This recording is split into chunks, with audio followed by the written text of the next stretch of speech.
नमस्कार भक्तों, जय श्री कृष्णा, राधे राधे। मैं दशरथ उपाध्याय आज आपके सामने एक नई कहानी लेकर आया हूँ, जो कार्तिक मास की गंगा और जमुना की कहानी है। कार्तिक मास में गंगा स्नान का जो फल प्राप्त होता है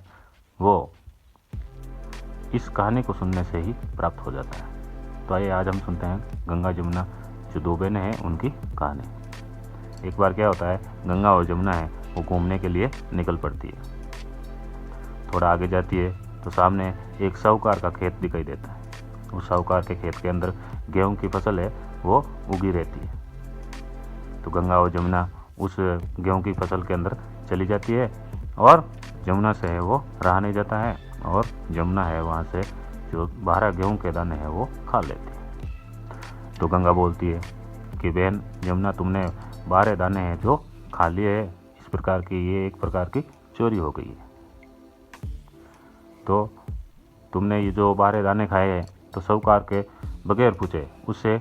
विचारा नहीं, उससे पूछा नहीं, और तुमने ये 12 गेहूं के दाने खा लिए, तो इसका दोष तो है तुम्हें लग ही गया है। तो इसका हर्जाना तुम्हें भुगतना ही पड़ेगा। इसलिए तुम्हारे को है जो साहूकार है उसके घर पर जाकर के यानी 12 साल तक नौकरी करनी पड़ेगी। ऐसा सुनकर जमुना है वो साहूकार के घर पर चली जाती है और जाकर साहूकार को बोलती है कि साहूकार जी, मैं तुम्हारे घर पे है वो नौकरी करने के लिए आई हूँ, पर मैं जो तुम्हारे घर में 4 काम नहीं करूँगी, बाकी सब काम है वो मैं कर लूँगी। तो साहूकार ने बोला, कौन से 4 काम है जो तुम नहीं करेगी? तो उसने यानी जो जमुना थी उसने बोला, एक तो मैं तुम्हारे घर के जितने भी जो जूठे बर्तन हैं वो नहीं धोऊंगी, और नंबर 2 तुम्हारे घर का जो झाड़ू है वो मैं कभी भी नहीं लगाऊंगी, और नंबर 3 तुम्हारे जितने भी बिस्तर है वो शाम को बिछाना और वापस सुबह में उसको समेट के रखना, ये काम मैं नहीं करूँगी, और नंबर 4 मैं तुम्हारे घर में दीपक है जो दिया है, देवता के जो दिया करते हैं, दीपक करते हैं, वो मैं नहीं करूँगी। ऐसा सुनकर साहूकार है वो जमुना को है जो अपने घर पे नौकर के हिसाब से या नौकरानी के हिसाब से वो रख लेता है, और धीरे धीरे करते करते वो 12 जो साल रहती है वो पूर्ण होने जा रही है। जब लास्ट साल रही थी और 2-3 दिन ही कम हो रहे थे 12 साल में, तब वो साहूकार और साहूकारनी है वो गंगा स्नान करने का मानस बना लेते हैं और गंगा स्नान करने के लिए निकल पड़ते हैं। तो गंगा स्नान के लिए वो जो आपस में जैसे ही निकलना शुरू करते हैं तब जमुना बोल देती है कि साहूकार और साहूकारनी जी, ये एक सोने का टक्का है, वो मेरी बहन को आप गंगा स्नान करने के लिए जा रहे हो, वहाँ पर मेरी बहन रहती है गंगा, उसको ये सोने का टक्का है वो दे देना। तो वो साहूकार और साहूकारनी है वो जमुना से वो सोने का सिक्का है वो जो टक्का है वो ले लेता है और गंगा स्नान के लिए निकल पड़े, और गंगा के पास जाकर बोले कि तुम्हारी जो बहन है वो हमारे घर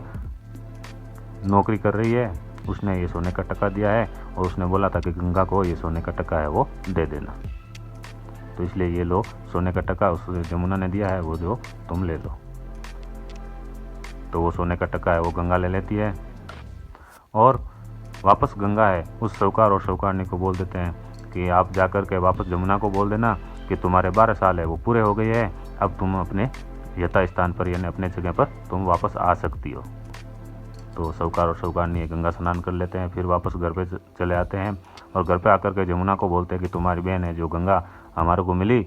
उसने बोला था कि तुम्हारे 12 साल है जो पूरे हो गए हैं, अब तुम अपने जगह पर यानी अपने गंतव्य स्थान पर जा सकती हो। इतना साहूकार और साहूकारनी के बोलते ही वो जमुना है जो बड़ी वेग से पानी की धार से वहाँ से निकल पड़ती है। जैसे ही वो वहाँ से धार बन करके वो जमुना है वहाँ से निकल जाती है,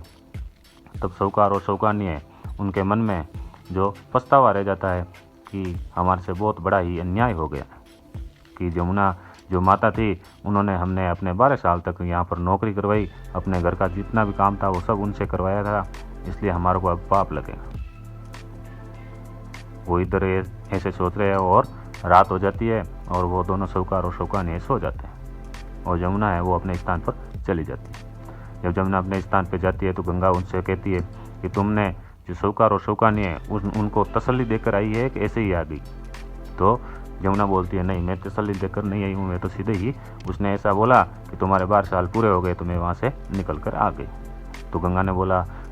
तुम्हारे को ऐसे नहीं आना चाहिए था, उनको सांत्वना देके उनको तसल्ली दे करके वो फिर बाद में इधर आना चाहिए था। तब जमुना ने उस शौकार और शौकारनी को सपने में आकर के बोलती है कि आप है किसी प्रकार की चिंता मत करो और तुम्हारे पर किसी प्रकार का कर्ज नहीं है और किसी प्रकार का कोई दोष नहीं है। मैं जो तुम्हारे खेत से यानी 12 गेहूँ के दाने खा लिए थे तो उनका कर्ज उतारने के लिए मैं तुम्हारे यहाँ घर पे यानी 12 साल तक नौकरी कर ली। अब मेरे 12 साल हो गए इसलिए मैं अपने स्थान पर चली गई हूँ। आपके ऊपर किसी प्रकार का आरोप नहीं है, आपके ऊपर किसी प्रकार का कोई दोष नहीं है और आपको किसी प्रकार का है वो पाप नहीं लगेगा और आज से तुम है वो तुम्हारे जो मुक्ति का जो मार्ग है वो खुल जाएगा। तो इस प्रकार ये गंगा और जमुना की जो कहानी थी, इस गंगा जमुना की जो कहानी है जो भी भक्त है सुनेगा उनकी मन की हर इच्छा मनोकामना पूर्ण होगी और घर में किसी प्रकार का दुख दर्द कलह नहीं रहेगा। और ये हमारी कथा वाचन आपको पसंद आए तो हमारे चैनल को सब्सक्राइब शेयर और लाइक ज़रूर करिएगा और कमेंट्स करना नहीं भूलें, क्योंकि कमेंट्स करने से हमारा जो आने वाला जो नया वीडियो है उनका जो नोटिफिकेशन है वो आपके मोबाइल पर मिल जाएगा, जिससे आप आसानी से हमारा वीडियो है वो देख पाएंगे। और फिर हम मिलेंगे अगले वीडियो के साथ, तब तक के लिए जय श्री कृष्णा, राधे राधे।